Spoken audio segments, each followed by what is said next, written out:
सामने आ गया पार्किंग के बोर्ड में आ गया। संशोधन हुए ये मैं मानती हूँ कि भाई हर सरकार संशोधन करती है, लेकिन मौजूदा सरकार में आप बांटने की, काटने की, तोड़ने की बात करते हैं। हमारे पास इतने पैसे नहीं है कि हम अपने बच्चों के लिए नए कपड़े बना लें।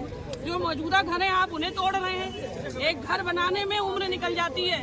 आप जब मर्जी होती है बुलडोजर लेके आ जाते हैं। बात अगर कागज दिखाने की है तो पहले मट के कागज दिखाओ, गोरखपुर के मट के कागज दिखाइए, बाकी कागज अपने आप आ जाएंगे सामने। और दूसरी चीज, एक संत या तो संत हो सकता है या सीएम हो सकता है। एक आदमी दो नावों पे सवार नहीं हो सकता। आप देश के संवैधानिक पद पे हैं और इस देश के संवैधानिक पद पे जब आप हैं तब आपने एक कसम खाई थी कि देश को आप एक रखेंगे, उसको आप बांटेंगे नहीं।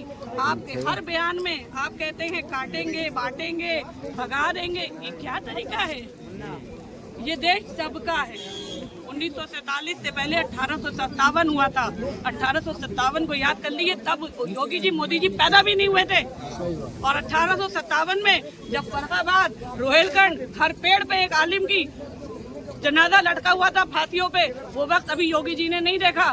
तो हम लोग तो उन लोगों के खून से पैदा हुए हैं, उनकी नस्लें हैं। बात एक ही आती है कि आप जो काम करो तरीके से करो। ये वक्फ बोर्ड की आड़ में आपने पूरे हिंदुस्तान में जितने सरकारी स्कूल हैं कक्षा 1 से लेके 8 तक के, उन स्कूलों को आपने प्राइवेट हाथों में बेच दिया है।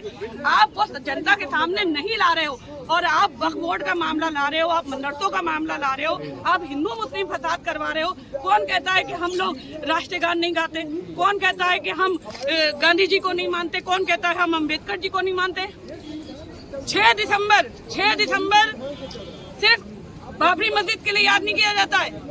आपके आरएसएस ने बहुत योजनाबद्ध तरीके से सिर्फ 6 ही दिसंबर को बाबरी मस्जिद शहीद करी। क्यों? क्योंकि बाबा भीमराव अम्बेडकर जी उस दिन इस दुनिया से चले गए थे।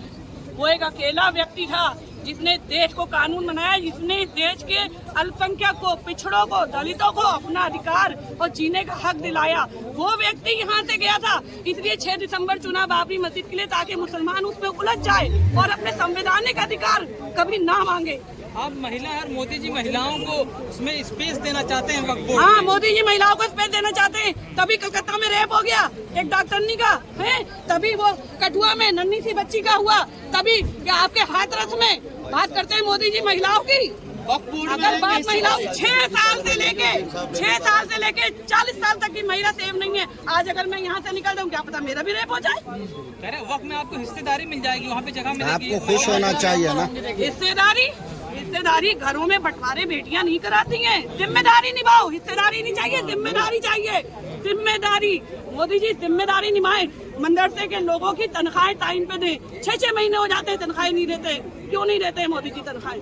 मोदी जी को अगर काम करना है तो बिल्डिंगों का स्ट्रक्चर सही करवाएं, तनख्वाहें टाइम पर, महंगाई को कम करें। अरे हम मेहनत करने वाले इंसान हैं, हम मेहनत करके रोजी रोटी करके कुछ कमा लेंगे। हो रही है वक्फ बोर्ड में, उसमें ठीक किया जाएगा इस कानून के माध्यम से। पहले महंगाई कम करें, बाकी सब अपने आप कम हो जाएगा। और बात अगर आती है, नहीं चाहती जो गड़बड़ हो रही है वक्फ बोर्ड में, चोरी से जमीनें बेची जा रही है, तो पहले रोक लगे। पहले गोरखपुर मठ के कागज